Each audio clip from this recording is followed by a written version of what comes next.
What if I told you the most anticipated camera of the decade technically doesn't even exist yet?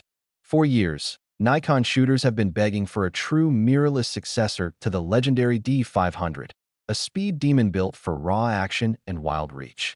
Yet, rumors keep shifting, release windows keep breaking, and frustration is boiling over. But why is Nikon hiding it? And more importantly, when it finally drops, will it completely slaughter the competition, or is it already too late? Let's find out. To understand why the tech community is practically losing its collective mind over a phantom camera, we have to travel back a bit. When Nikon released the D500 digital SLR back in 2016, it wasn't just another crop sensor body. It was an absolute engineering masterpiece.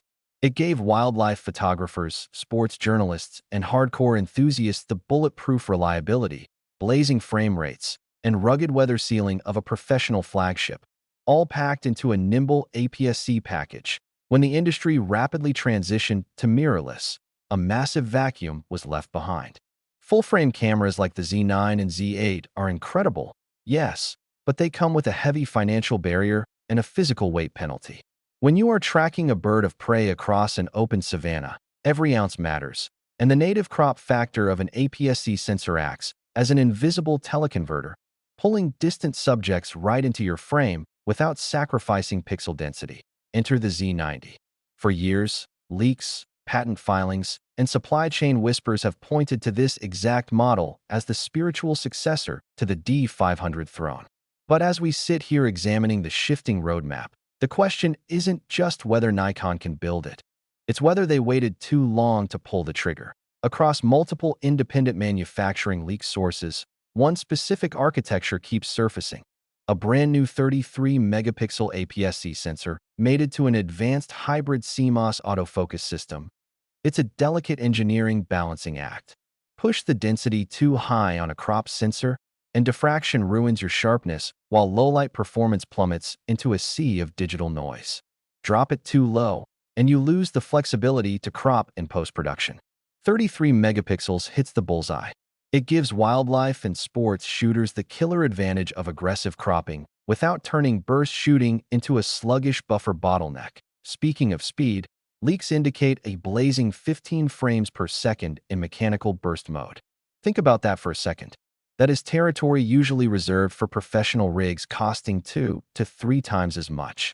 And when you switch to electronic shutter modes, those numbers theoretically climb even higher, ensuring you never miss the exact millisecond a cheetah breaks its stride or a basketball player slams home a game winner. Imagine having a camera that instantly locks onto a subject's eye, whether it's a soaring hawk or a Formula One race car tearing down a straightaway, and refuses to let go, even when obstacles temporarily block your line of sight. Pair that terrifying level of computational tracking intelligence with the built-in 1.5x reach multiplier of a crop sensor, and suddenly, a standard 400mm telephoto lens behaves like a massive, crystal-clear 600mm monster. Now, don't get too comfortable, because the Z90 isn't walking into an empty room. While Nikon fans have been sitting in the waiting room, the competition has been aggressively eating up market share and setting exceptionally high bars. Industry insiders point out that Nikon's R&D department has been stretched thin, pouring massive resources into perfecting the upcoming Z9 II and integrating their high-profile acquisition of RED into the brand-new, powerful ZR cinema camera ecosystem. Furthermore, recurring leaks suggest that Nikon's corporate strategy historically prioritizes high-margin full-frame bodies, leaving their APS-C lineup to fend largely for itself, with older iterations like the Z50 carrying the torch alone. 3 years of continuous delays for a camera of this magnitude is no longer just a minor footnote on a spec sheet. The most optimistic forecasts whisper about a potential late-year reveal timed to coincide with a major international trade show, while more cautious analysts warn it might slip entirely into next year if it is waiting on next-generation processing silicon borrowed from the Z9 II project. And then, there's the financial elephant in the room. Expectations from supply chain leaks place the anticipated retail pricing somewhere between $2,200 and $2,800. Let that number sink in for a moment.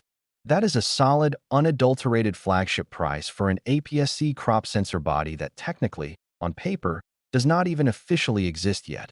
Hit that subscribe button and ring the notification bell right now, because the exact second Nikon makes this official, you are going to want to be the first to know.